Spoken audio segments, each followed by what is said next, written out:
Hey everyone, today we're going to be working on day 2 of lesson 10, compare real numbers.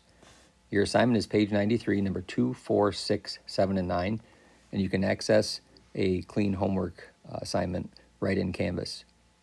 What I'll be doing is going through a couple examples from each section, and then I'd like you to work on the actual assigned problems and turn into Canvas once you're finished. So as I mentioned, your assignment is actually number 2, 4, 6, 7, and 9. I'll go through an example in each section to give you a template to follow as you work through the assigned problems. So in this first section of problems, we're being asked to name all sets of numbers to which each real number belongs. So number 1 is 2/3.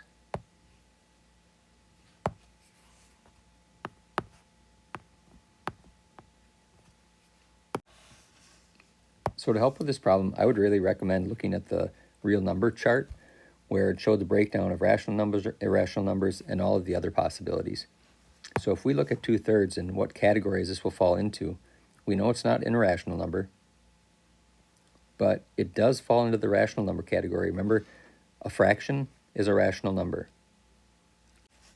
Since that's the only category that 2/3 would fall into, we simply have a rational number for 2/3.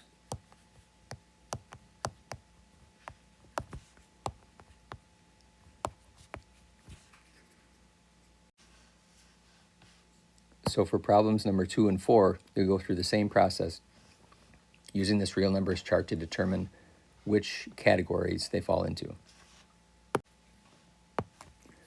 So for problem number 5, we're being asked to fill in each circle with less than, greater than, or equal to make a true statement. So number 5 is the square root of 10 compared to 3.2. So what I need to do to solve this problem is convert the square root of 10 to a decimal. And when I use my calculator, I get 3.1622. So now I compare 3.1622 to 3.2, and I know that the square root of 10 is smaller than or less than 3.2.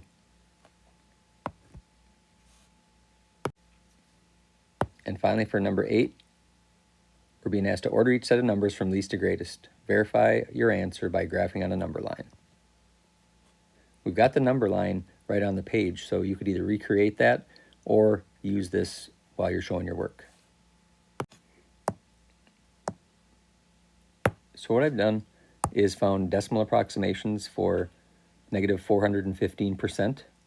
When I convert this from a percent to a decimal, I'm just moving my decimal 2 places to the left, so I would get negative 4.15. I took the square root, or the negative square root of 17, and I get negative 4.12. And then, of course, I've already got my 2 decimals, negative 4.1 repeating, and negative 4.08. So I can clearly see where these will fall in the number line. I've got 4.08, which will be right here. Negative 4.1 repeating, which will be right here.